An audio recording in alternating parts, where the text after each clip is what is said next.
Assalamu alaikum wa rahmatullahi wa barakatuh. Welcome to a new video. In this one, I'm going to be sharing my thoughts on the hadith that speaks about the sun's prostration and what exactly that means. Where does the sun go to? When does it go to where it goes to? And all that good stuff. In any case, here are my thoughts on the hadith. Let's just read this together. Hadith is in Sahih al-Bukhari. This is narrated by Yahya bin Ja'far from Abu Muawiyah, from al-A'mash, from Ibrahim, who is a Taymi, from his father, from Abu Dhar. He said, I entered the masjid and the Prophet, peace be upon him, was sitting down. So we have an idea of where this is happening. It's in the masjid of the Prophet, peace be upon him. This is occurring in Medina. And it says, when the sun had set, the Prophet, peace be upon him, said, Abu Dhar, do you know where this goes? Referring to the sun. And Abu Dhar said, Allah and his apostle know best. Now this is a very significant statement. And there is much that we can take from these words, because this event occurred after the revelation of Surah Al-Kahf. This occurred after the verses that came down about the sun setting in the murky spring. So the question is, why didn't Abu Dhar say, oh well, the sun goes into a murky spring, right? So Abu Dhar doesn't say that. The companions that were there in the masjid never say that. We only have them saying Allah and the Messenger know best, instead of answering the question that they were supposed to have an answer for according to the Quran. What does this mean? It means that they didn't take the sun going into a murky spring literally. Alright? That's the first point. He said, the Prophet said, it goes and asks permission to prostrate. Another interesting thing to keep in mind is, why is that specific time mentioned? Because you have non-Muslims that prostrated to the sun at that time. And this could be the significance behind this whole matter, this whole report. You see, you had the mushrikeen from Arabia, of course not all of them, I'm speaking about specific tribes. They would literally prostrate towards the sun, and at that specific time, the Prophet is saying, oh, by the way, it's the sun that's prostrating to Allah, and it's the sun that is subservient to Allah and recognizes Allah as the sole creator, and the sun is just a creation of Allah. So that's the significance of the timing, of the when, right? As for the nature of this prostration, we don't know. Of course, naturally, the sun doesn't have arms and legs and a head or anything like that.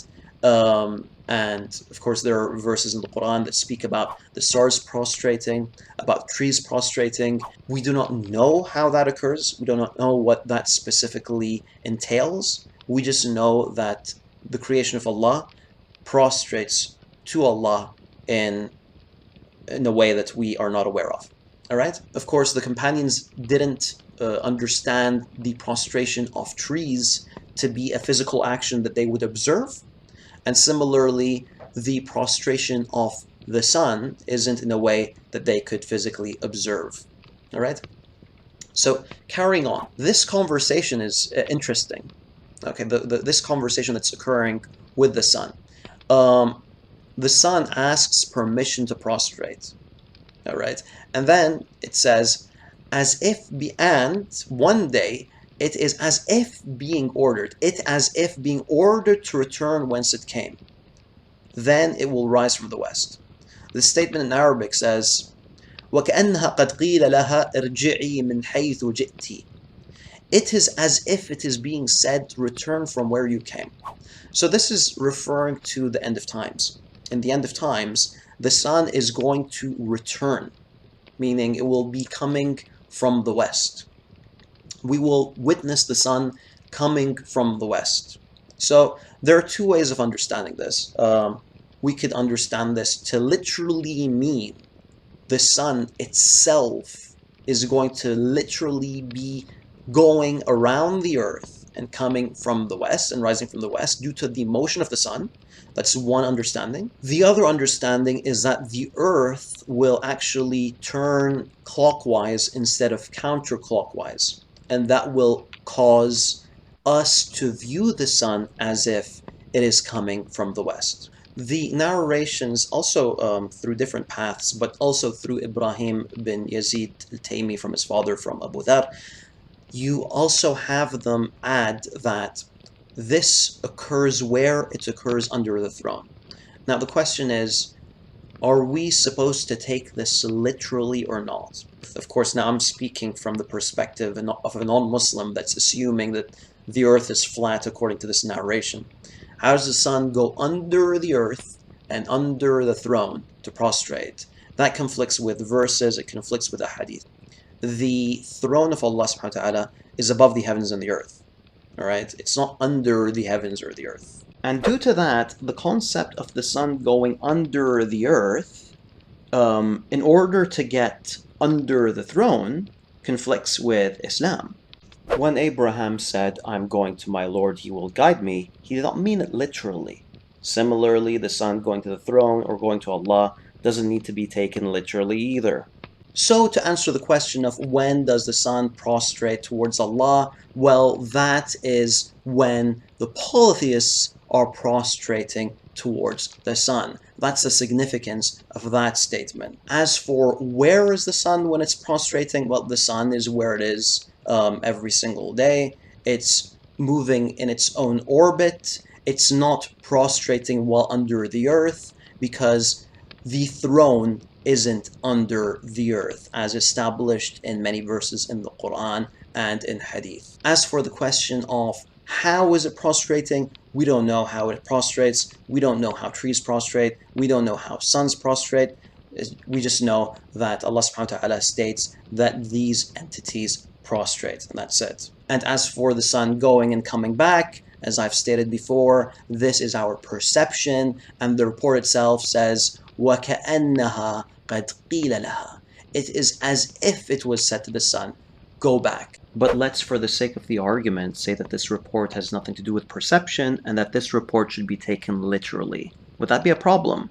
I'm sure many of you have heard critics of Islam ask the question, where does the sun go at night? Where does the sun go at night? Now, the reason why this question is so often asked is because of this specific wording of the hadith, in which Abu Nu'aym al-Fadl bin Dukayn reports the hadith while saying, "Do you know where the sun sets?" So it is from this statement that they asked, where does the sun set at night? Now, there is a reason to assume that the word sets was not uttered by his teacher, Al-A'mash. As you can see here, in this other report by Abu Muawiyah, there is nothing about the sun setting. Instead, it simply asks, where does the sun go? Now, is this unscientific? Is the sun stationary? Because according to modern science, the sun is literally moving, and this is in line with hadith. Now, does the hadith say that this is going to occur every night? No. So what exactly is the problem? Well, the sun is moving in its orbit and is heading in the direction of the throne. It's as simple as that. Now, one may ask, why should we trust Abu Muawiyah over Abu Nu'aym? Well, it's simply because Abu Muawiyah is the closest student of Al-A'mash. In fact, Abu Nu'aym himself says that Abu Muawiyah was a student of Al-A'mash for 20 years. Abu Nu'aym, on the other hand, was not a close student of Al-A'mash at all.